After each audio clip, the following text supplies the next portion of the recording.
Nadia here with Big About Media, and it's time for another review. Super excited for MCU's upcoming lineup, and with Brave New World 2025 is off to a good start. Captain America Brave New World is an explosive, exciting, and powerful start to Avengers 2.0 as Sam once again picks up the shield with some pretty cool enhancements, and he proves himself to be worthy of the shield and a seat at the table. I had a really good time with this. I say check it out in theaters this February 14th. The film features the character Sam Wilson, the new Captain America. It's produced by Marvel Studios and is the fourth installment in the Captain America film series, and a continuation of the Disney Plus television miniseries, The Falcon and the Winter Soldier. I really enjoyed that series. I don't think it deserves all the slack. It felt tonally relevant to Marvel and dark and gritty, which I like. The film is directed by Julius Onah, director of the Cloverfield Paradox, and it'll be released in theaters February 14th as part of Phase 5 of the MCU. It stars Anthony Mackie, who returns as Sam Wilson, Captain America, alongside Danny Ramirez, Shira Haas, Carl Lumbly, Xosha Roquemore, Johannes Hakar Johansson, Giancarlo Esposito, Tim Blake Nelson, and Harrison Ford. So Captain America Civil War 2016 ended the Captain America trilogy, starring the beloved Chris Evans as Steve Rogers. Wilson becomes the new Captain America in Falcon and the Winter Soldier. So Malcolm Spellman, who was the head writer of the series The Falcon and the Winter Soldier from Disney Plus, after Rogers bequeathed his shield and the mantle of Captain America to Wilson in Endgame, the series shows Wilson accepting the mantle and coming to terms with the implications of that as a Black man, which is a very important theme in the Disney Plus series and also in the film. So now in Brave New World, Mackie returns as the high-flying hero, Sam Wilson, who's officially Captain America. Deal with it. After meeting with the newly elected U.S. president, who is Thaddeus Ross, who we've seen before in the Hulk films, and Sam finds himself in the middle of an international incident. He must discover the reason behind a nefarious global plot. Before the truth, Mastermind has the entire world seeing red. So we get to see Red Hulk. Mackie signed on back in 2021. Onah joined the film in July 2022, and the film was originally titled Captain America New World Order. The subtitle was changed to Brave New World during filming, and Matthew Orton joined in December 2023 to write for reshoots. So we know there's been a lot of controversy. The reshoots took place between May and November 2024. A lot of the controversy was surrounding one of the characters in the film, and a lot of those scenes were cut. We'll briefly get into that a little later, but let's dive right into Sam taking over as Cap. The film is grounded, similar to the tone of Falcon and the Winter Soldier, with some more fantastical nuclear Hulk elements, and it's essentially an Incredible Hulk sequel. Definitely takes place after Incredible Hulk, Falcon and the Winter Soldier, and I also think another required watching is The Eternals. So in the film, Wilson finds himself at the center of an international incident. He partners with his new sidekick, Joaquin Torres, aka the new Falcon, as Bucky's doing a little more political stuff and other team-ups. So Falcon and Cap are on a mission to retrieve a very important package and stop a deal involving the sale of a metal alloy recovered from a dead Celestial. So Anthony Mackie returns. He's a badass Sam Wilson. He's sporting some new worthy Wakandian tech. He definitely needs this tech enhancement because we know he's not on the serum. He's not a super soldier like Rogers, and he uses Captain America's shield with his wingsuit, which are both made from vibranium. So the balance, this is to balance the playing field, essentially fighting without the super serum.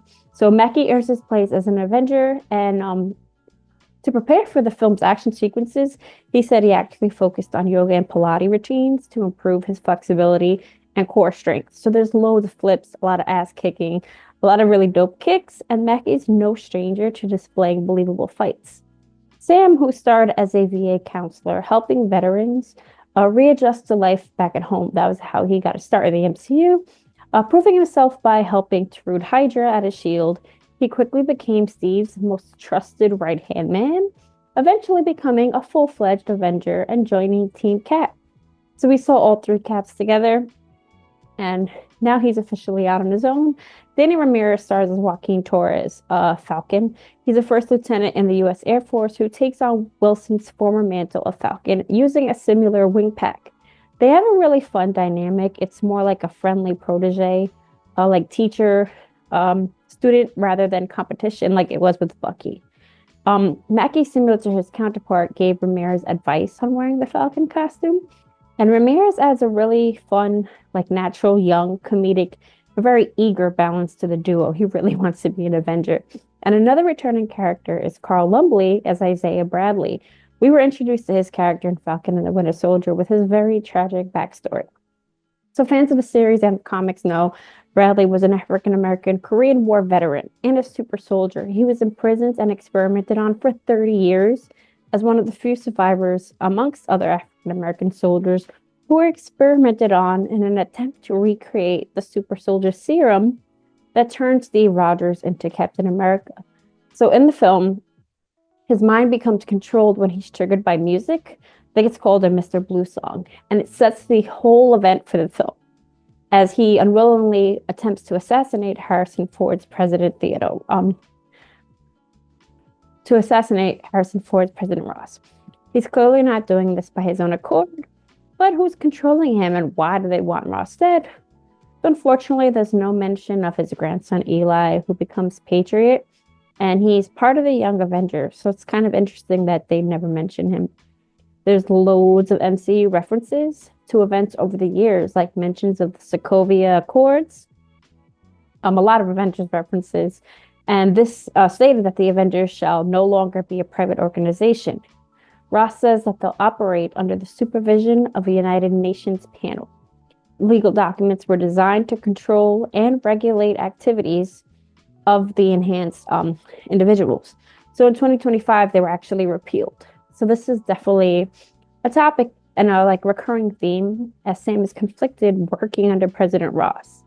After successfully retrieving the package revealed to be adamantium, so President Ross is now holding a world summit to announce the discovery of the metal alloy.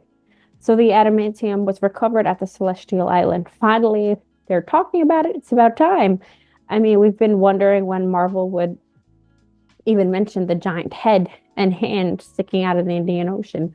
The dead celestial cosmic being known as Taimut was discovered in Eternals. I actually really also enjoyed Eternals. But adamantium, which is bonded to Wolverine's skeleton and claws, the MCU couldn't use this term in the past, or mutants in the past, because the X-Men movie rights were tied up with Fox. But now that Disney has the rights, there's so much explaining to do. But in this case, unfortunately, the movie doesn't really delve much deeper into the celestial beings, aside from the adamantium. And I kind of feel like that's a missed opportunity to tie things in. There's surprisingly a really good balance of screen time between all the villains, although there's technically 3, which usually is a problem in films, but they actually handled it pretty well with a good balance. Giancarlo Esposito, a veteran to portraying villains. We love him as a villain. He plays Seth Volker, aka Sidewinder. He's a scientist who's a leader of the Serpent Society. Esposito described his character as an intelligent badass, and he was excited to show his physicality on screen. It's rare that we really get to see him fight, although he's a villain. So it's cool that we see him in this with a little more action. There's a decent standoff between him and Sam, where Sidewinder kind of uses Sam's weakness and vulnerability of diffusing situations with words, his advantage, because Sam is always trying to be a talker, and he's not having that. So Esposito does not wear a comic-accurate snake-themed costume in the film, but he wanted to include some references to the comic book costume, so they included some of the colors from the comic version in the film costume, and his eyes were also changed to blue to match the comic version of Volker. So I still would have liked to see a little more of this character. I think they could have shown a little more, but Red Hulk and Stearns are eventually revealed to be the major antagonists.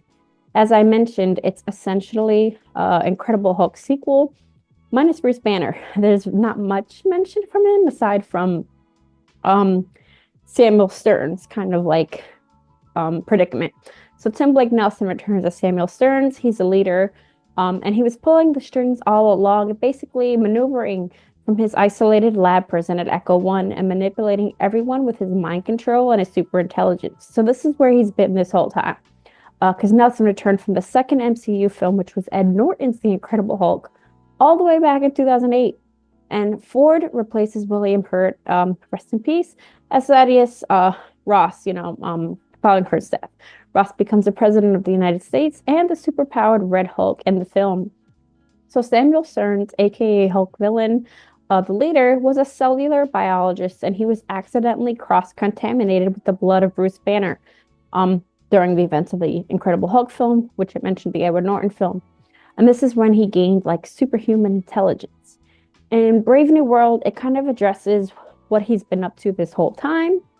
And Nelson does a pretty decent job of portraying Stearns' pathos and rage, while the leader has a more a comic accurate look in the film compared to his introduction in The Incredible Hulk. I still kind of feel like the CGI wasn't as great. It was achieved largely through practical effects, but he does come off rather cheaply and corny.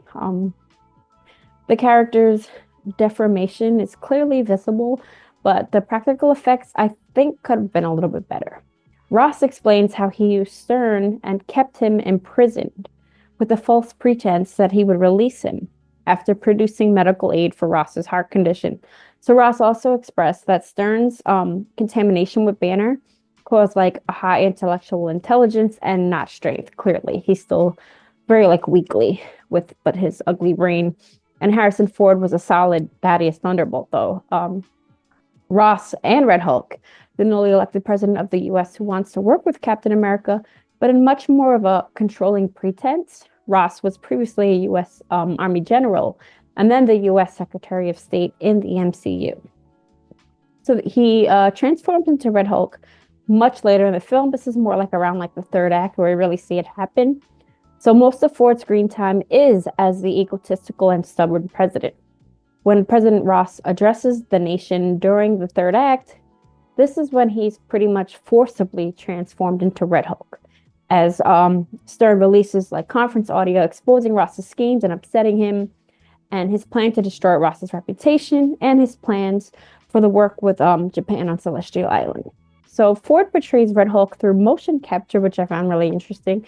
He looks decent enough and like a worthy opponent, but the CGI throughout the film in its entirety is rather wonky, especially in the big blowout where the White House gets destroyed. Red Hulk's on the rooftop. There's a scene with the cherry blossoms where it just looks like they're kind of green screened. Overall, though, his performance is very solid. He's the most formidable villain in the movie, and his stubbornness adds to his anger and his disdain for Cap. So Marvel Studios was excited for Ross to become Red Hulk. Considering the character's history of hunting for Bruce Banner, it's kind of ironic. And, turning a guy who hunted the Hulk into a Hulk himself makes him more than an antagonist, and it makes him a tragic character. So Ford replaces William Hurt, who portrayed Ross in the MCU from 2008 to 2021 before his death in 2022. So Marvel Studios originally informed her of their plans to have Ross become Red Hulk. So this has kind of been in motion for a while. And he was eager to portray the aspect of the character. Also returning was Liv Tyler briefly, mostly through phone calls, but she did have a brief scene. She's his daughter, Betty. And this was really the only time that Thaddeus really showed any vulnerability. Also, I like that at the end, he takes responsibility. After returning back to his normal form, he shows Betty that he truly has changed. That adds a little growth to his character. I forgot about Sabra completely. Shira Haas is Ruth Bat-Seraph. The character is pretty much pointless. I feel like it could have been any Black Widow or Dora Milaje. They could have really thrown any badass agent in there. Sabra is an Israeli former Black Widow and a high-ranking U.S. government official.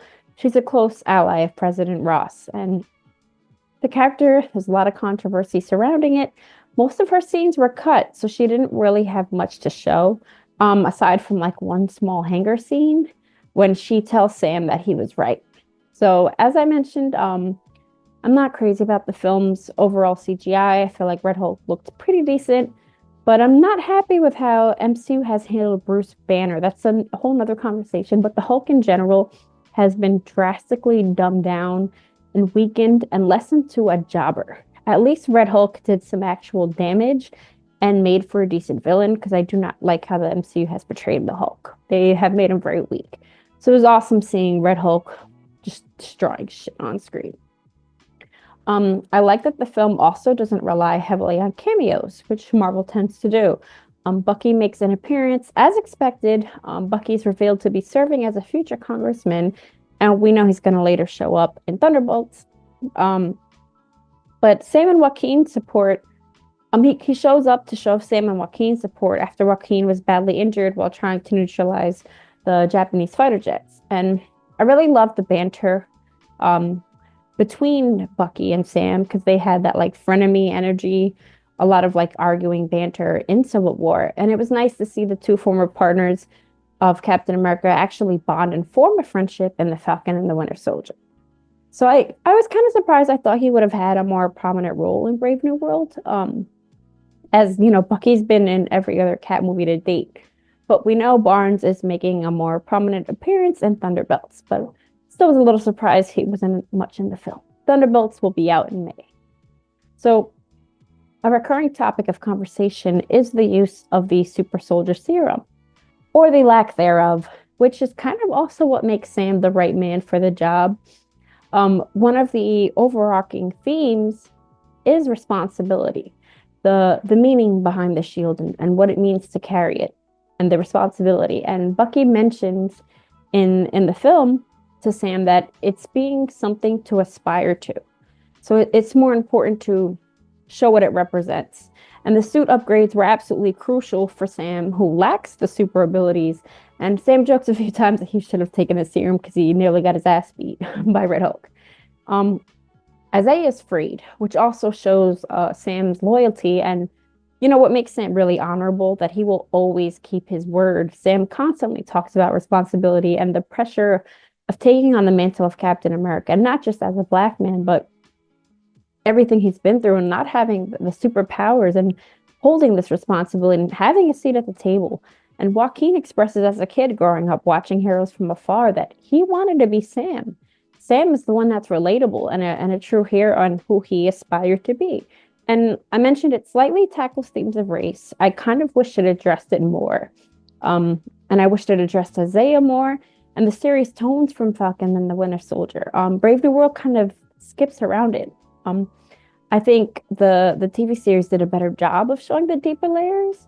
While it's similarly grounded to the series, the tone could have also been darker, grittier, and more violent. One of my biggest complaints about Marvel in general is its lack of showing blood. It's not nearly as violent as Falcon and the Winter Soldier, or even the Cap movies or Winter Soldier. I wish we got more, like Shield's busting body parts or something. I know Deadpool did it, but I don't know why they're so scared to do it in anything else anymore. And Sharon Carter, the Flag Smashers, Baron Zemo, none of them are mentioned. Brave New World, it still lives up to being a sequel of Falcon and the Winter Soldier, but we're still left with so many questions.